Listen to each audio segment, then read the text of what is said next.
मेरे बगल में ये तस्वीरें देखिए। इस देश की मीडिया जो जातिवादी मीडिया है, मनुवादी मीडिया है, वो इस देश के 90-95% लोगों के संवैधानिक अधिकार के खिलाफ हैं। ये तस्वीरें हैं लखनऊ की, जहां 69,000 शिक्षक भर्ती के मामले में 6800 SC ST OBC की सीटें भरी जानी हैं, जिसके आरक्षण में गड़बड़ी हुई थी। ओबीसी कमीशन ने भी माना था। 570 दिन, भरोसा नहीं हो रहा है, मैं झूठ नहीं बोल रहा हूं, फिर से सुनिए। 570 दिन से ये SC ST OBC के लोग धरने पर बैठे थे कि उनकी नियुक्ति पत्र दे दी जाए, लेकिन उनके साथ बदसलूकी हो रही है। इस हार कपकपाती ठंड में जब हम और आप अपने दफ्तर में बैठे हैं, मोटे कपड़े पहने हैं, ये SC ST OBC में, जब SC ST OBC कहता हूं तो ये मुस्लिम भी हो सकते हैं, हिंदू हो सकते हैं, बुद्धिस्ट हो सकते हैं, ये ट्राइबल हो सकते हैं। आप कल्पना कीजिए कि इनको सड़कों पर घसीटा जा रहा है, इनको डिटेन किया जा रहा है, लेकिन ये खबरें टीवी अखबार से गायब है। अगर एक दिन इनकी खबरें चल जाएं तो इस देश के सरकारें हिल जाएंगी और इनको इनका अधिकार मिल जाएगा।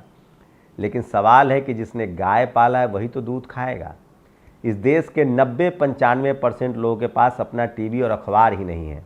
इस देश के किसानों के पास अपना टीवी अखबार नहीं है, इसीलिए किसान आंदोलन में उनको बदनाम किया गया। इस देश के पिछड़ों के पास, बैकवर्ड के पास नहीं है, शेड्यूल कास्ट के पास नहीं है, शेड्यूल ट्राइब के पास नहीं है, किसान कम्युनिटी के पास नहीं है। यहाँ तक कि इस देश के तमाम 85-90% लोगों के पास अपना टीवी अखबार नहीं है, और वो सिर्फ 3% लोगों के टीवी अखबार वाले समाज पर निर्भर हैं। और वो जो सही कहता है वो सही, जो गलत कहता है गलत। अब दूसरी तरफ ये खबर देखिए, बिहार में 10,000 लोगों को आज फिर से नियुक्ति पत्र दिया जा रहा है। वहाँ RJD और नीतीश कुमार की सरकार है, लेकिन ये भी खबर चैनल से गायब है। क्योंकि अगर ये भी खबर देश में चल जाएगा तो धर्म के बदले लोग रोजगार मांगना शुरू कर देंगे। इस देश के तमाम लोग नौकरी मांगेंगे, रोजगार मांगेंगे, इसलिए दोनों खबरें नहीं चलाई जाएंगी, न नौकरी देने की खबर और न नौकरी के लिए संघर्ष की खबर। क्योंकि जो लोग टीवी अखबार चला रहे हैं उनका 7 पुश्तों से पेट भरा हुआ है। उनके जो अशिक्षित लोग हैं वो बाद में पुजारी बनकर करोड़ों का माल कमाते हैं। वो कथा बाँचकर कमा सकते हैं, क्योंकि वो उनका पुश्तैनी संवैधानिक अधिकार नहीं है, वो पुश्तैनी अधिकार है। और उस अधिकार में कोई इंटरफियर करता है, प्रधानमंत्री नरेंद्र मोदी भी नहीं कर सकते। देख नहीं रहे चारों शंकराचार्य कैसे बिफरे हुए हैं कि वर्ण कुव्यवस्था के नाम पर के हिसाब से एक शूद्र कैसे मंदिर में जा सकता है, कैसे वो प्राण प्रतिष्ठा कर सकता है। तो सोचिए, ये दोनों खबरें टीवी अखबार में नहीं चलेगा। इसलिए मैं कह रहा हूं कि इस देश के संविधान के खिलाफ, इस देश के 90-95% लोगों के खिलाफ कोई है तो वो टीवी अखबार में बैठे जातिवादी मनुवादी पत्रकार हैं, मीडिया मालिक है। क्योंकि उस जो इस देश में जो अखबार का मालिक है, जो टीवी का मालिक है, और जो पत्रकार है, संपादक है, वो सिर्फ 3 से 4% लोगों के हक अधिकार की बात करता है। 90% लोगों के वो हक संवैधानिक अधिकार के खिलाफ है, संवैधानिक अधिकार के खिलाफ है। तो ये है, और आपको तय करना है कि आपको टीवी अखबार देखना है या नहीं देखना है। नमस्कार, मैं शंभू कुमार सिंह और आप देख रहे हैं नेशनल दस्तक। वो तमाम बड़ी खबरें जो आज सोशल मीडिया पर वायरल है, और इसलिए मैं कह रहा हूं कि सोशल मीडिया ही सच्चा मीडिया है, सोशल मीडिया ही बहुजन मीडिया है।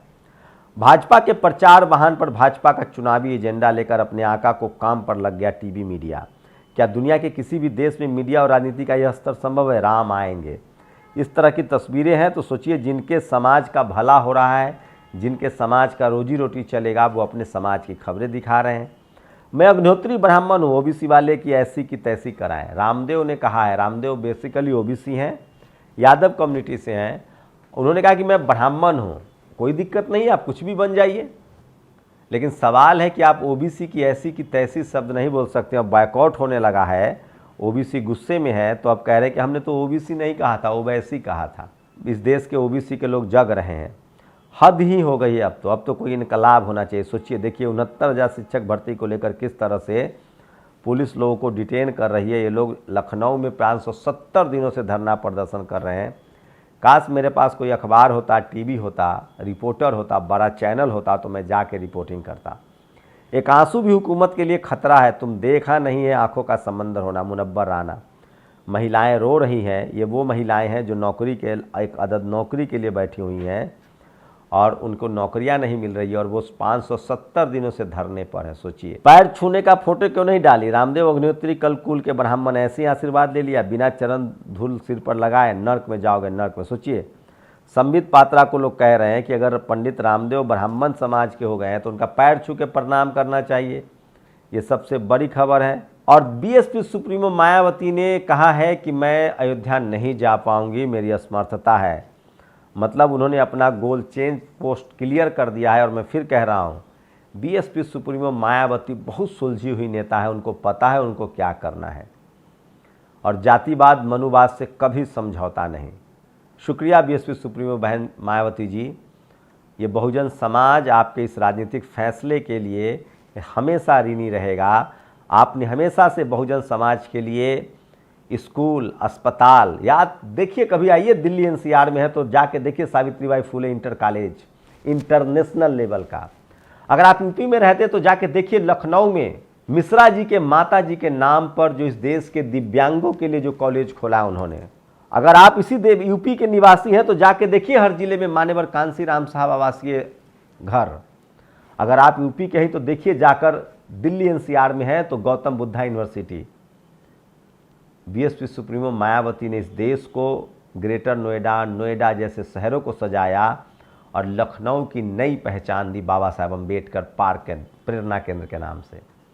शुक्रिया बीएसपी सुप्रीमो मायावती, आपने इस देश को स्कूल, अस्पताल की और नेशनल हाईवे और तमाम मॉडर्न इंफ्रास्ट्रक्चर। सोचिए, भारत में पहला जो शुमाकर का नाम सुना है, माइकल शुमाकर, जो फरारी कार दौड़ती है, वो तैयार किया ग्रेटर नोएडा में। एक्सप्रेसवे दिया उन्होंने, हिंदी पट्टी को पहला एक्सप्रेसवे दिया उन्होंने दिल्ली से आगरा। उसके बाद अखिलेश यादव ने उसको बढ़ाया आगरा से लखनऊ और अब योगी जी उसको लखनऊ से पूर्वांचल कर रहे हैं। मैं फिर कह रहा हूँ, वो लकीर मायावती जी ने खींची, एक से एक बड़ी बड़ी इमारतें दी और उस लकीर को और अखिलेश यादव ने आगे बढ़ाया। अगर कोई हमारी गद्दी के साथ खिलवाड़ करेगा तो कितना बलवान हो सुरक्षित नहीं रह सकेगा। शंकराचार्य ने सरेआम प्रधानमंत्री को चैलेंज किया। ये होता है जाति की ताकत। ऐसा लग रहा है जैसे सीरियल चल रहा है, गजब विकास हो ना हो, मनोरंजन भरपूर हो रहा है। निधि रतन ने ये ट्वीट किया है जो सोशल मीडिया पर वायरल है। और मैं इसलिए कह रहा हूँ कि सोशल मीडिया ही सच्चा मीडिया है, सोशल मीडिया ही बहुजन मीडिया है। और रामदेव का विरोध लगातार बहुजन समाज के लोग कर रहे हैं। उन्होंने ओबीसी की ऐसी की तैसी शब्द बोला है और अगर इस देश के 60-65% आबादी ने बहिष्कार कर दिया ना तो चूल्हे हिल जाएंगे। और ये है एक और है ज्योति मठ के शंकराचार्य, इन्होंने मीडिया वालों को जमकर लतार लगाई। कहा है कि तुम लोग बिके हुए हो, सत्ता के इशारे पर नाचते हो और फर्जी खबरें चलाते हो।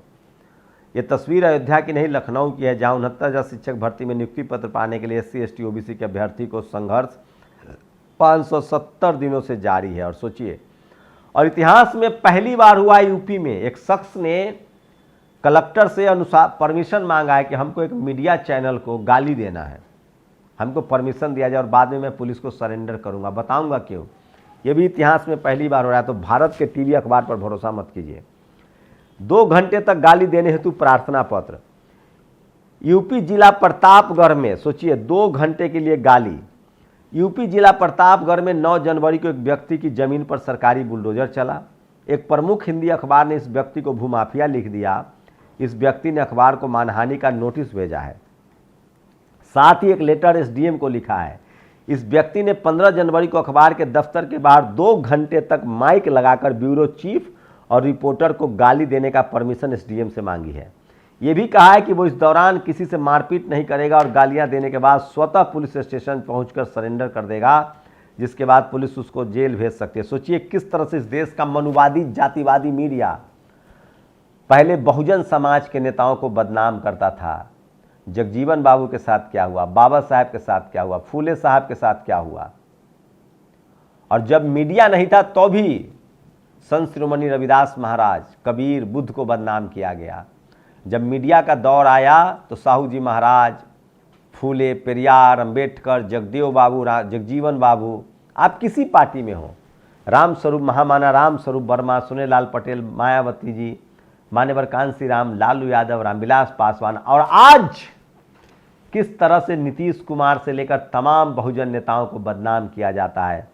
तो ये पहली बार हो रहा है, इसलिए लल्लन सिंह ने नोटिस भेजा था और एक शख्स ने, उसका नाम है प्रतीक सिन्हा, प्रार्थी है। सोचिए, सिन्हा जी को ज्ञान मिल गया है, इसको सुशांत सिन्हा के यहाँ भेजना चाहिए कि ये मनुवादी चैनल इसी तरह से अब पहली बार किसी को कैरेक्टर असैसिनेशन के लिए। और सोचिए, घर वाले इंतजार कर रहे हैं कि उनके बच्चे शिक्षक बनकर आएंगे तो अंगना सजाएंगे, सब कुछ वही बन रहा है, मगर वही उस यूपी में 6800 शिक्षक भर्ती की नियुक्ति नहीं मिल रही है।